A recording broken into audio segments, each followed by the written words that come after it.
Meet PitchDB, the ultimate platform for speakers looking to make their mark on podcasts, conferences, and media outlets.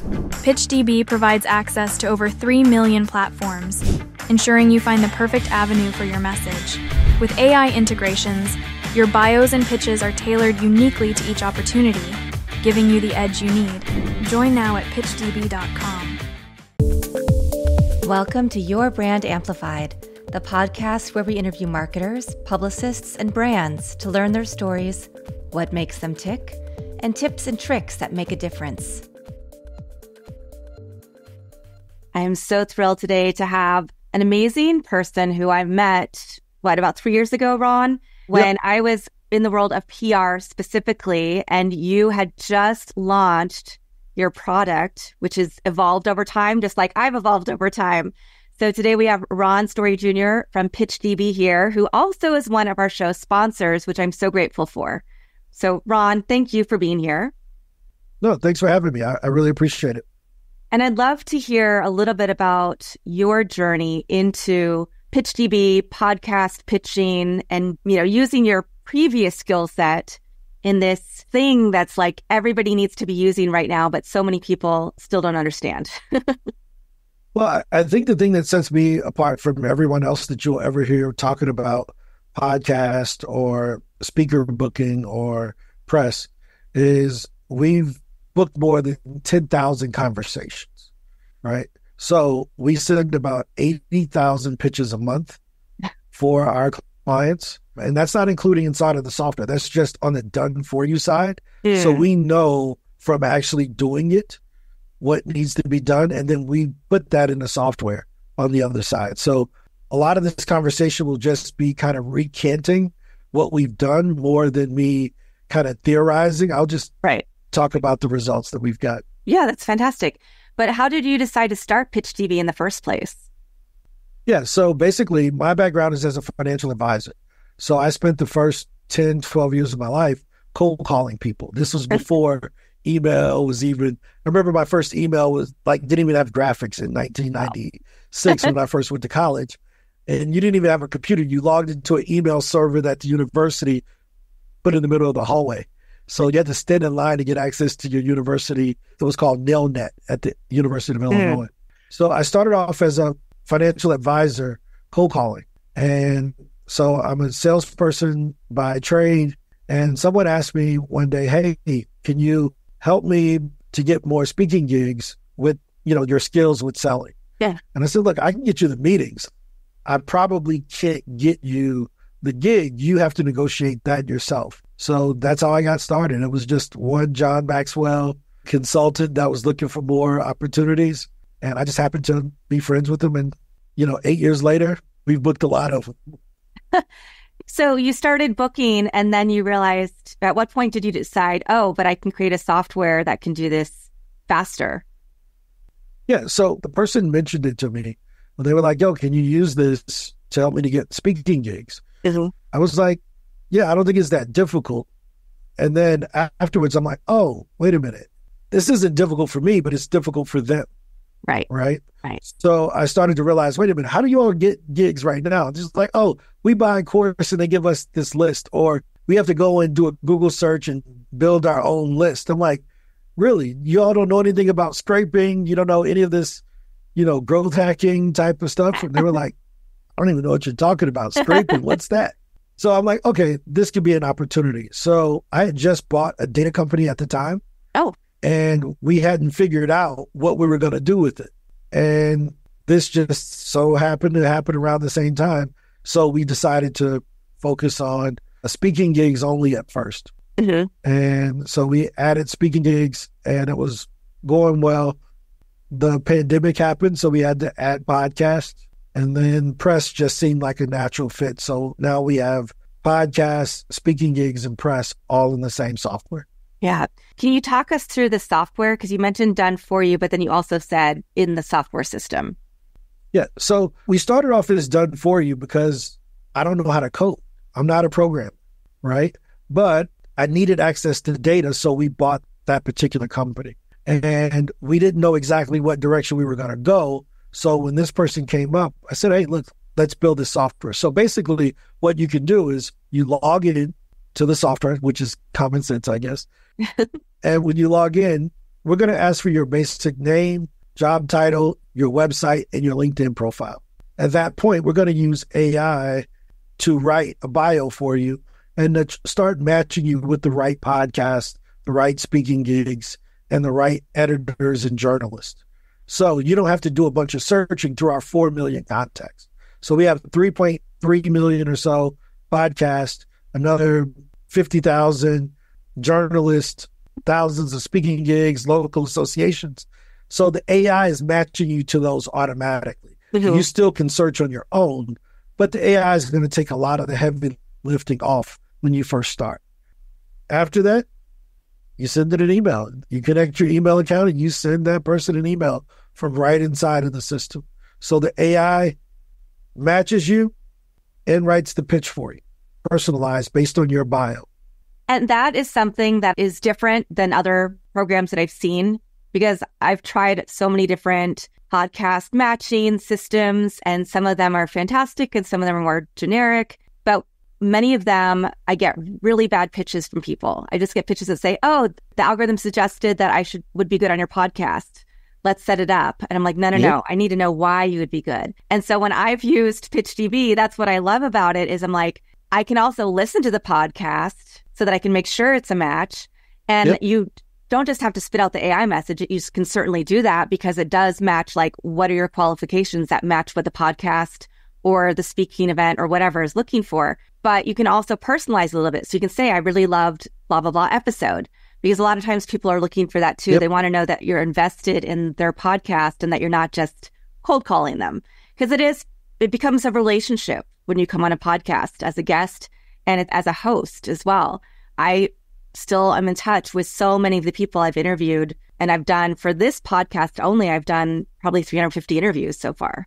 So that is something that you do differently that I really love, that I really wanted to flag for the audience, because it does change the game. People who don't know PR, who don't know how to pitch can use it. Publicists can use it.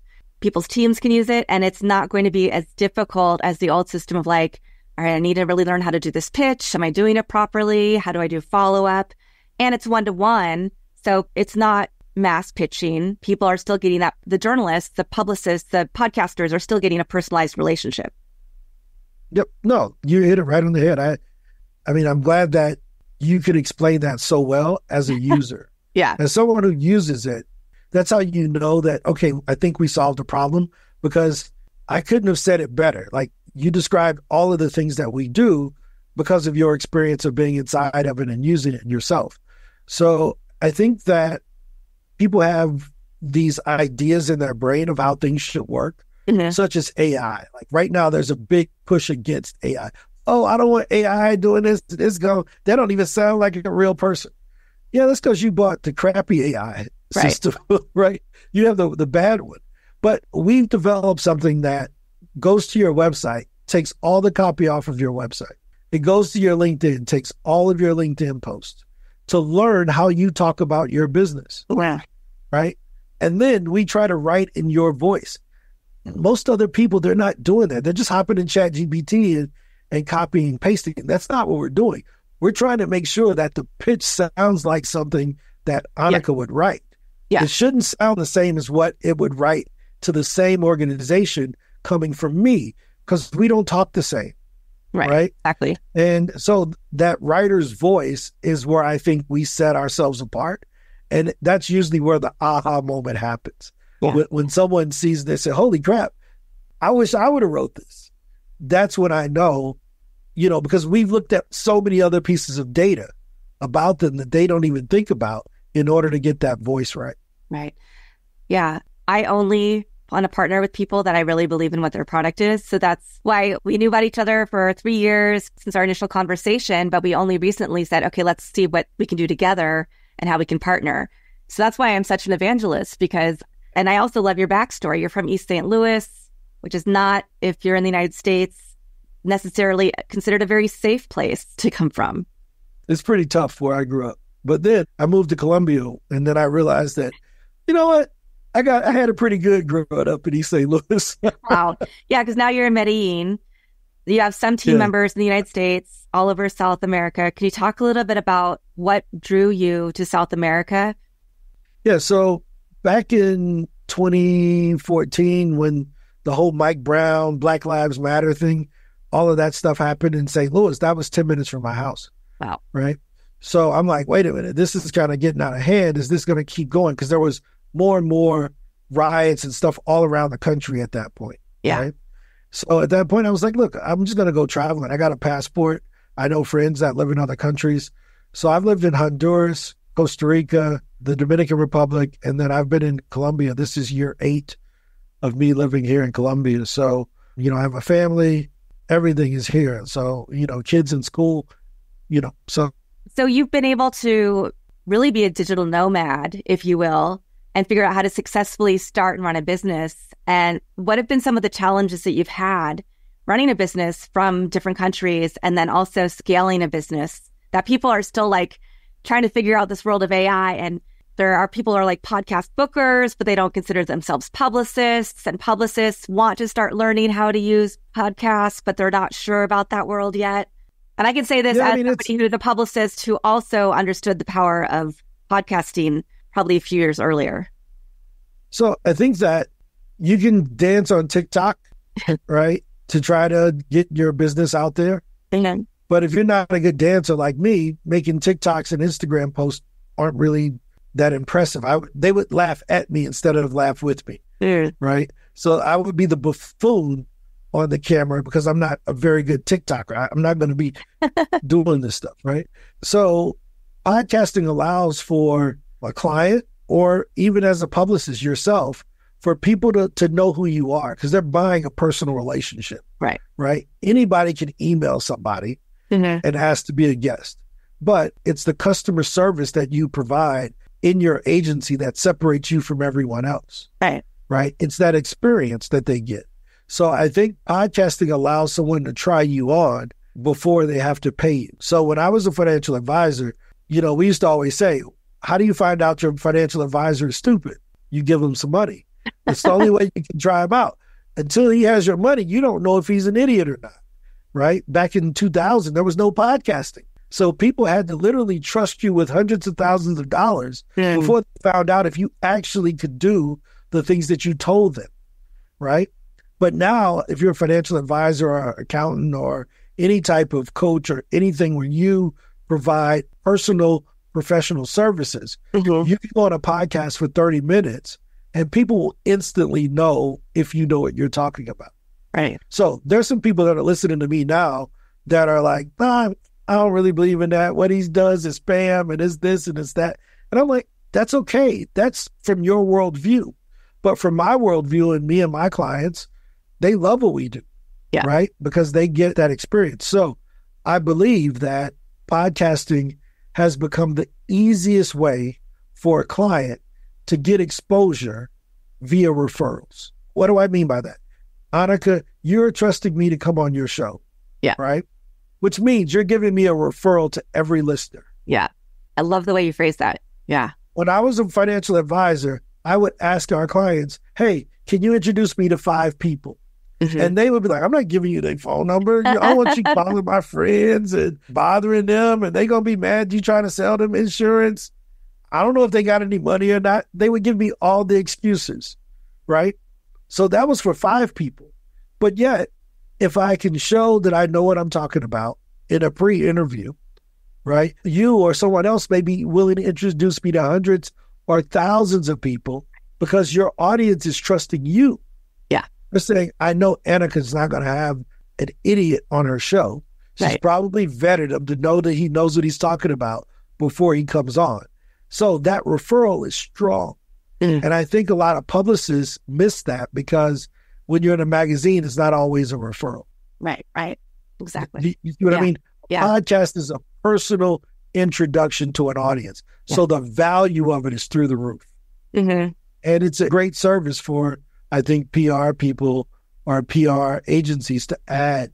Because if they don't buy it from you, if you don't offer it, they're going to buy it from someone else. Right. Yeah.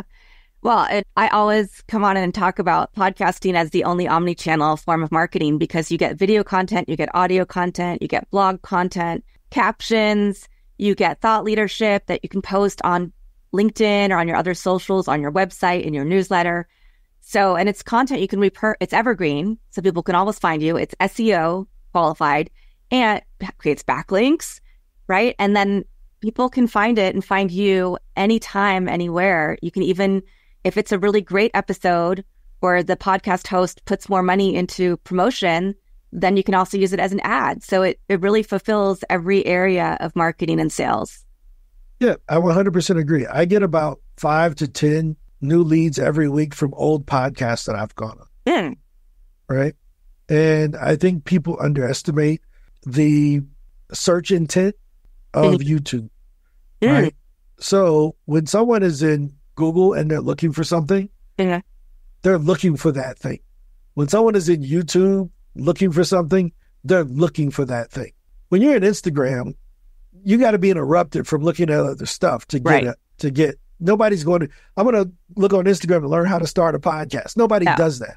But so Instagram is where a person can go to be introduced to an audience, but all of the teaching happens on YouTube and via podcast because those are intent-based searches. Right. So I think a lot of experts or people who have a personality-driven or personal brand-building business, they should be definitely doing a lot of podcasts as a guest, not building your own because that's hard. I'm not saying you shouldn't, but it's a lot easier for me to go on 50 other people's podcasts and be introduced to 50 new audiences than what it is for me to get all of those people from those 50 podcasts to tune in on mine. 100%. Let's be real. Like the amount of money and time investment that I've put into building my podcast is so much more than if I had just gone on a whole bunch of other people's podcasts. And I still do guest. I usually only guest if somebody reaches out and asks me to be on their podcast. I'm going to start pitching myself a little more through PitchDB, but probably more for the speaking engagements and that stuff. But yeah, it's a big investment to start your own, and not saying people shouldn't, but guesting is also, if you're going to start a podcast, you need to know how to be a good guest. You need to know how other people run their guest programs so you know what to do and what not to do as a host. 100%. One thing that I've learned the hard way, right, is that nobody starts off good. Right. So at the beginning, we have some clients that come to us, can you get me on Joe Rogan? And I'm like, okay, show me the 300 other podcasts that you've been on. Yeah. I ain't been on 300. I did one of my friends. Okay, cool. So Joe Rogan isn't an option. But can you get me on this other one, Andrew Huberman or something? I'm like, probably not. And the issue nowadays is that everybody wants to be famous right away instead of building up the credibility and building the audience, but more importantly, build the skill. Yeah. Right? See, Joe Rogan's podcast is popular now, but they don't remember when it first started and nobody was listening to it. Right. Right? So you have to build the skill to be a great host, but also to be a great guest. I'm listening to myself as I go through this, and I'm like, oh, next time I'm never saying this thing. Because I'm editing now while I'm doing it. Yeah. Because when I look back at my old podcast and I do a review, I'm like, man, I've come so much further than I was in my first 3 podcasts as a guest. Yeah. Now that I'm on, I don't know how many hundred I've done, right? But the next one will be better than this one. Right, because exactly. I already know what I'm going to fix. Right? So it's that building of the skill and practice that I think that is beneficial not only to the person that's listening that wants to be on more shows, but I think it's also important that the PR professional that's listening to set that expectation for your client. Right. Don't oversell. Oh, yeah, you're going to do this and it's going to be this. No, tell them, hey, you got to get good first. We're going to get you booked on 20 so that you can get good. And then we're going to move you up to higher level groups and higher level. You know, does that make sense? Yeah, that makes a lot of sense. And that's exactly how I would approach PR with the client too. It's like, let's start you here. Let's get you used to telling your story. Let's get you used to sharing this information that you haven't shared before or don't want to share, because you haven't seen yourself as the person who needs to be in front of your message. So let's get you comfortable there. Let's do some smaller interviews, smaller podcasts, and then we build you up, and then you're ready for the big time. 100%. Exactly the same approach. Here's the great thing about it. if there was a Zoom call, if you asked any professional this, if we had a Zoom call with 50 people in your target audience listening on the Zoom call live, and they wanted to hear about you and what you did, would you hop on that Zoom call with those 50 people? I've never had anyone ever tell me no. Yeah.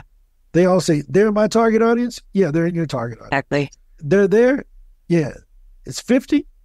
Oh, yeah, I'm hopping on that one. Yeah. Right? But then when we ask them, hey, would you want to go? You should go on this podcast. Man, they only got 300 downloads.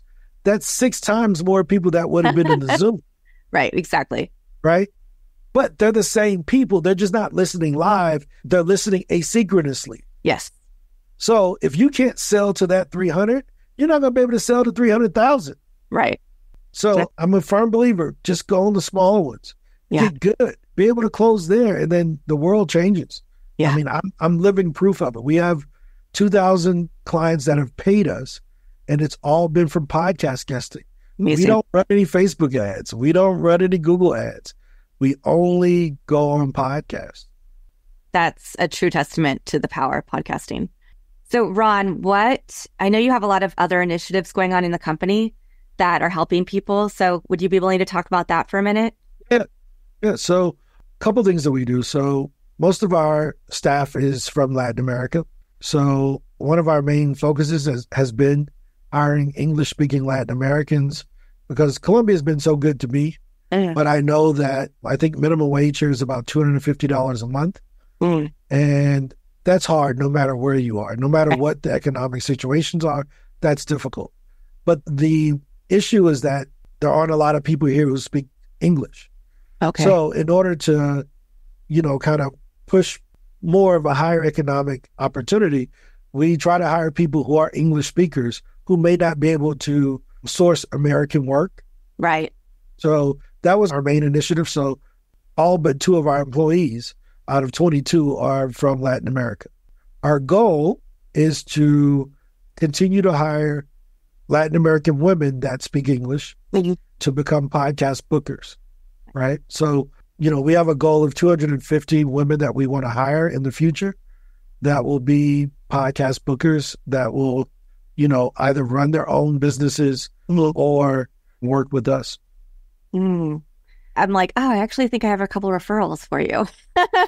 But I love that initiative. And one thing, of course, that is really important to me is figuring out how we can help equalize, right? Create access to resources for people. And so I know I've talked to Angela on your team, who does live in the States, about once you have it really solid there, how could we take it to other parts of the world where we have lots of people who speak English and are skilled but can't find jobs because of the economic situations in their countries. So, well, I'll tell you a funny story about Angela. The person who was the John Maxwell coach that needed more speaking gigs was Angela. Oh, right? Okay. So that's the irony of it, that the inspiration for what we built at PitchDB is our director of operations. Oh my gosh. Oh, right? That's so funny. So, because we were just friends that worked in the same building, and she had a different thing, and speaking was her side gig. Oh, wow. And she was like, yo, you think you can get me some speaking gigs? I'm like, I'll try. I mean, we'll see what happens. So, but yeah, I think that the best businesses are kind of mission focused, right? Where, making money is one thing, but I've seen how our employees' lives have changed by working with us. And I don't think that it's limited to the people that work with us now. I think we can keep growing that. And for those who don't want full-time work, maybe they just want to do it on a contract basis or learn how to fill this. There's a huge gap of people who are entrepreneurs that want to get on podcasts, but the PR agencies that they work with don't provide the service. Right. So somebody has to fill that gap. It may be inside of the U.S. It may not be inside the U.S., but someone has to fill that gap. Hopefully someone who's listening today says, man, I never thought about, the economics of adding an extra $6,000 a year or $20,000 a year from one client, just booking them on podcasts. Because it usually is about $500 to $2,000 a month that someone pays for podcast booking services. Yeah. So you can do the math if you're listening to see if you could add an extra 10 clients, how much extra revenue could you generate for your small agency or mid-sized agency Right. in order to kind of fill that gap. Because the gap is just getting wider because there's more podcasts growing every year, but the rate of podcast booking, the resources just aren't there. Yeah. Yeah. So I know you said $500 to $2,000 is what people usually pay for the done for you. That's just the industry standard. Yeah. Okay. Right. So industry wide, you'll find some people that are charging $500 a month to be booked on 2 podcasts. But there are some folks that focus on executives that where the company is paying for it. So they may charge $2,000 a month to get that same executive booked on 4 high-level podcasts or something of that sort. So there's a whole range. Let's be real. I also know people who get paid $30,000 for a short-term contract to get people booked on podcasts. Yeah, so, same thing. Yeah, there is a huge range. So what is the difference with PitchDB? What are we bringing forward to the world that is different than using one of those systems? Yeah, so it's 2 things. Number one, if you use your podcast booking agency that you're paying, it's probably using PitchDB. That's the first thing. We work with a lot of agencies. The second thing is that PitchDB is for the person that may not have $30,000 to invest, right? But they still want to be on podcast and start building their personal brand and getting their expertise out there. So you can use PitchDB for as cheap as $27 a month, right? Or if you're an agency, you can use it on a larger scale because you will need more pitches, right? But one of the things, if you're listening to this today, we'll put a link for a lifetime deal where you can pay once, right? So if you're not working with an agency and you just said, hey, look, I want to get on more podcasts, more speaking gigs, the link in the show notes will give you an opportunity to get a lifetime account with PitchDB where you pay once and you don't have to pay every month. You and I were talking about, is it AppSumo? Like how many people love that, being able to go on, and I probably bought stuff I don't even use, but I was like, oh, I have to get this just in case. So. Well, the great thing about PitchDB is that it doesn't require you to do much, right? Where usually you buy something off of AppSumo or some other software, you got to do all this technical install and do this and do all of that. I mean, you can get a PitchDB account and within 15 minutes have sent 10 pitches to 10 podcasts, right? So from from sign in to result can be 15 minutes. Right? Because the AI is doing a lot of the work of the matching and the pitch writing. Yes. So you can see why the agencies love us because that eliminates a lot of their searching and having to go to each podcast webpage or, it's just really complicated if you're trying to manage more than one client. Yeah. So those are the 2 value props to both groups. For the individual, you can hop in and send 20 pitches in 20 minutes, right? For the agency, you can manage multiple clients. So to kind of give you a perspective, we have 300 clients that we do done for you, and it's managed by 4 people, right? So 4 people manage 300 done for you clients that we pitch for on a daily basis. So we know it can be done at scale. That's why we think agencies should use us, and that's why they do use us. But we also know that the individual who doesn't want to pay the agency for the upgraded service and all the follow-ups and all of that stuff, they can do it themselves. Nice. Any last words that you want to leave us with today, Ron? People are going to put you in a box, so you may as well tell them which box to put you in. I love that.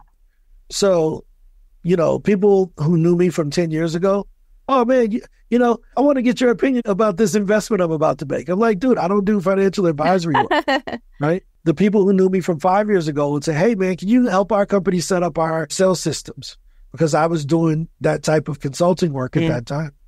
But now I'm able to go out and to tell people about the work that I do now, right? Because they don't have to guess anymore. I can get on the podcast and let them know that, we're in the personal branding business to help experts to get their message out to more people. So if people are going to put you in the box, you better get on some podcasts and some stages and start telling them which box to put you in, because you may be able to help a client that they have, and they may not have even thought to come to you because they still think I'm a financial advisor. Right. Yeah.